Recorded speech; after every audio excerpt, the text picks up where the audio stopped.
Hi everyone! With Steam Next Fest now coming to a close, we thought we would give you a quick recap of all the co-op games we tested. Now keep in mind, these were all demos, which means a little wonkiness is expected, especially for games that are still a long way from release. So let's kick things off with our absolute favorites. These are the games that stood out to us the most, offering seamless co-op experiences, creative gameplay and stunning visuals. Whether you're into farming, roguelike missions or battling swarms of creatures, these are the ones that nailed it. First up, we have Luma Island. This one quickly became one of the standouts for us. The cozy art style really drew us in, with vibrant colors and a world full of puzzles and hidden objectives. It offers such a seamless and fun co-op experience. And what's great is how it blends a lot of genres: farming, crafting, exploration and a bit of combat all into one neat package. It's the kind of game that's hard to put down, especially if you're playing with friends. Honestly, we didn't find much to complain about here, which is why it's sitting on the top of our list. Next, we have Linked.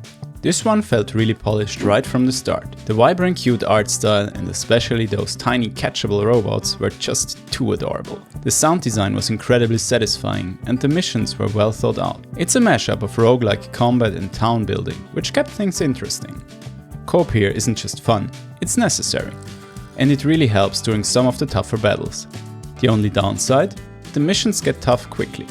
You will likely need more players to keep up with the increasing difficulty, but overall, it's a polished and enjoyable experience. Temtem Swarm was another high point for us. It's visually stunning and offers a really addictive gameplay loop, thanks to a combination of horizontal and vertical progression. Each creature felt distinct, and the upgrades were satisfying to unlock. The difficulty struck a nice balance, not too easy, but not frustrating either. Plus, the coordination you can achieve in co-op, especially during swarm battles, made it really rewarding. One thing to note though, it's best played with a controller. If you're using a keyboard and mouse, the experience might not be as smooth. Unrailed 2 was just pure chaos, in the best possible way. It's one of those games that constantly challenges your coordination and communication with your team, which is exactly why it's a perfect pick for co-op. As you progress, the upgrades and various objectives keep things fresh and exciting. That said, the art style might not be everyone's cup of tea. It's minimalistic and some people might find it a little plain. Like Temtem, this one is also best enjoyed with controller, which I'd recommend if you're planning to try it out. Next up, we have the games that landed somewhere in the middle. These had some great elements, like vibrant visuals and unique mechanics, but they didn't quite hit the mark. From adorable cats defending a wagon to frosty worlds full of danger, here's what we thought. Fragpunk was visually impressive, no doubt about that. It's got a vibrant and polished look, with characters that feel distinct and offer unique playstyles. Performance-wise, it ran smoothly, and the card system added an interesting twist to the gameplay. But here's the thing, it didn't feel particularly groundbreaking. The menus were cluttered and the matches started feeling repetitive, especially since you end up playing the same map over multiple rounds. Hopefully more modes will be added in the future to shake things up a bit. Wildwood was super charming. First off, it's got cats.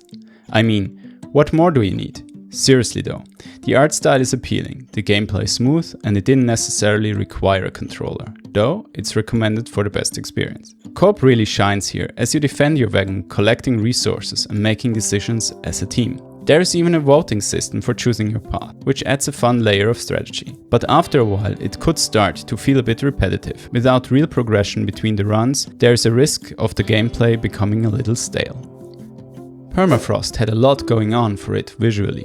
The frosty world design gave off a real sense of danger, especially with the cold mechanics that make you feel like you're constantly on the edge of freezing. Resource gathering was nicely balanced. You won't spend all your time chopping trees, which is a relief. Plus, the fact that the developers included a feedback survey showed they are paying attention to players' thoughts. On the downside, the animations were a bit janky at times, and there were bugs like invisible structures and non-functioning workbenches. And the guns, while sometimes working perfectly, would glitch out, which was frustrating during combat.